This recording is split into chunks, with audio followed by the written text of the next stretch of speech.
What's up, guys? Midwestern RC, and I, after doing YouTube, figured out that it's really hard to just go out and enjoy these things without filming them and trying to make some sort of video out of it. But hint hint, this and my Creighton 8S, which both have the stock electronics, this one is getting a max 5 800 kV combo. Oh, there we go.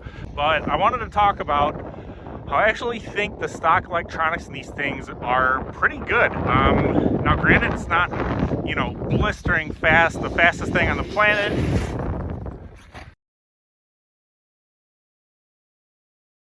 But you're able to still do stuff like that. So in terms of modifications, this basically is an EXB Outcast. Besides the chassis, which I have a 60-61 chassis from Just Bash It RC. I could have gone with 70-75, but I wanted to keep a little lighter. The lighter you keep large scale vehicles, the less chances of things are breaking. I have the EXB rear links. What else do I have on here? I have the EXB shocks. Now with the EXB shocks, they are 1 millimeter thicker and they have heavier duty rod ends. In terms of gearing, I have I think the 39 tooth spur gear and a 23 tooth pinion. I do have a set of fans on here and I have my temp gun. I'm just running Gen's Ace soft pack 8500 milliamp 60C lipos right now.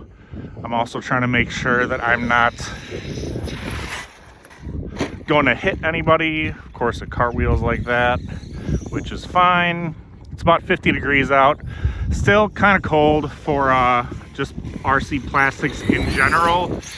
And if you are familiar with the Arrma 8S vehicles, you know that the arms can snap, the plastic on the links can snap, the stock chassis can bend. All right, so she's doing that right there. I'm gonna get a good, nice long jump in right now.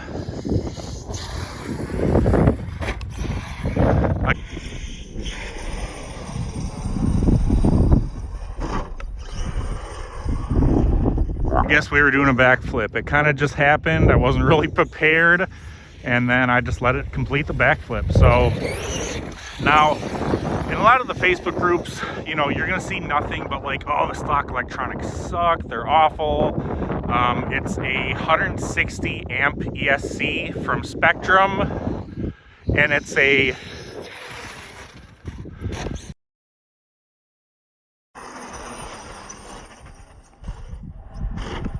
1250 motor, 1250 kV motor.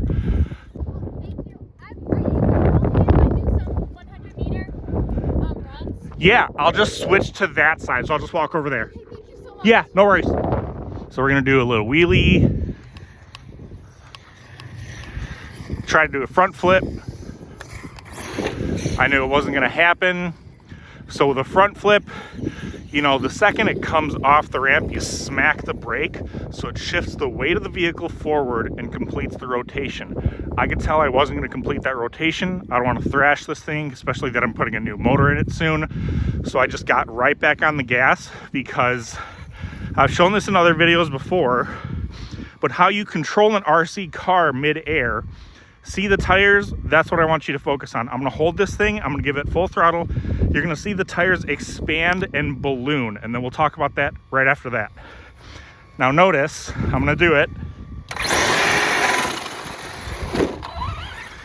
So with the tires ballooning, a thing called inertia happens, and when you're accelerating, it wants to twist the truck backwards. That's how you do a backflip. When you want to do a front flip, you're really just stopping it. So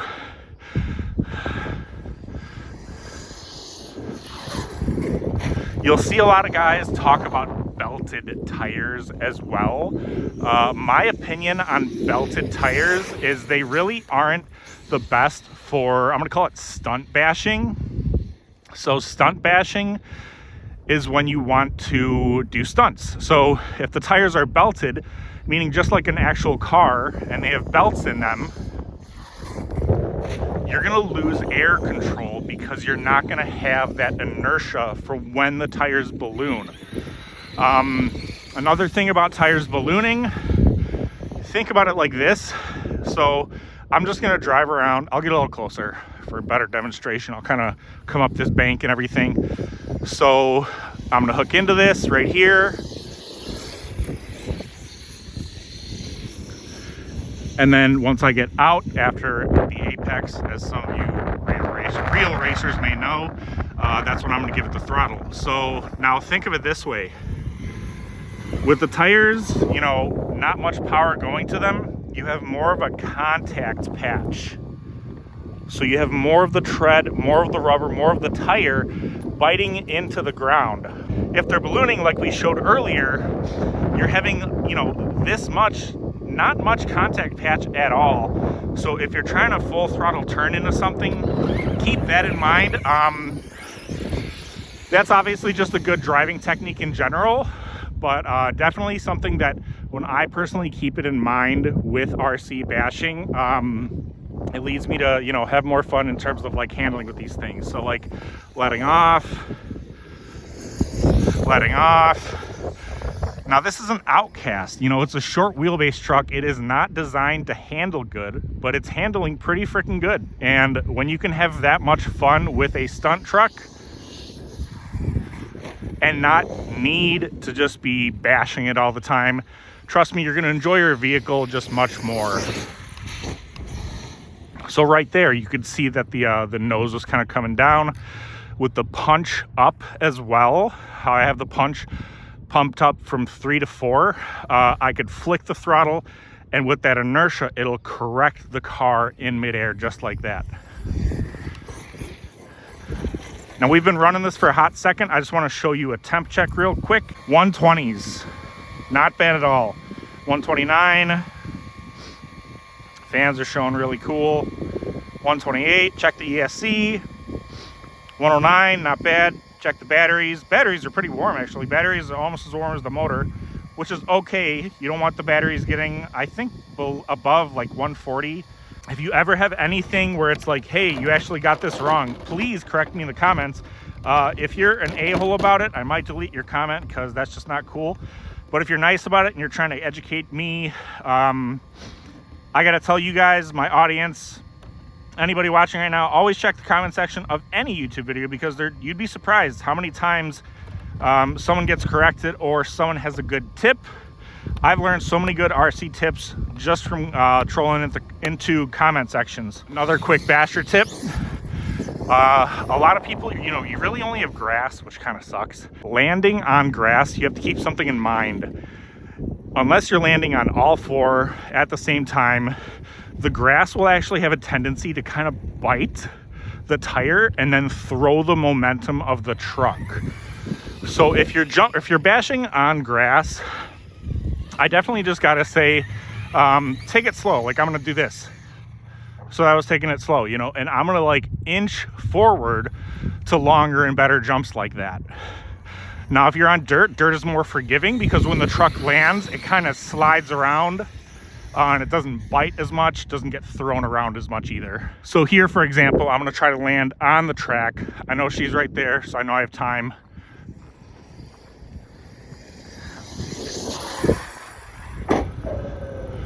Now, I don't know how well it's gonna show up on video, but if you saw the, wow, cool, dude. But anyways, if you saw the truck, it wasn't really landing the straightest. It was kind of at an angle. Now, if that was on grass, there's a better chance that it could have like cartwheeled or lost control or something like that. If you're still with me at this point, I really appreciate that. I would also appreciate if you gave this a thumbs up, dropped a comment. You can comment whatever, it's just gonna help the algorithm. But one thing with differentials is I don't really like to run more than 500K. I'm gonna check my landing pad.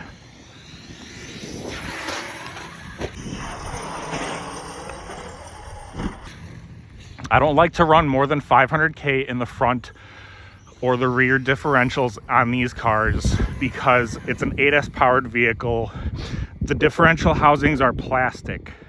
When you run thicker fluid, you are increasing the heat and the friction that is happening in the differentials in the front and the rear.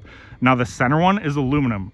Why do they have the center one aluminum? Because they pack it with 20 million. Now, a lot of people will say, don't run earplugs, it doesn't lubricate it.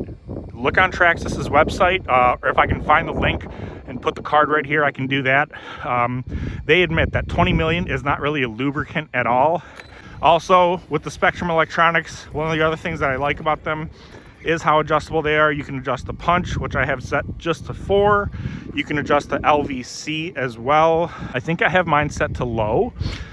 I think low is about 3.3 volts per cell. Medium is about 3.5, and then high LVC is about 3.8. Also, another thing that you have to keep in mind, if you're dropping the LVC, and especially if you have this truck geared up, is definitely get some fans, because the longer that the thing is running, the more heat is going to be happening, and you don't want to burn anything up. The ESC has thermal protection, but the motor does not. Let's check the, I actually have my cell checker too, so.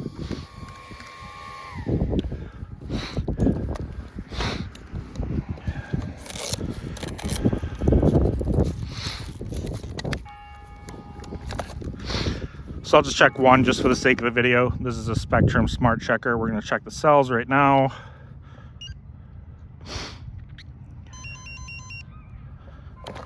All right, so no camera tricks or anything. And yeah, that's a little bit below where I'd like it. These Spectrum Smart Checkers aren't the most accurate as well. I have not upcharged them, and they are now in a higher voltage. So if you can let me know in the comments why that happened. I did actually take my jet blaster and just like blew cool air on these for a little bit. Like, comment, subscribe, do all that YouTube stuff. Midwestern RC out.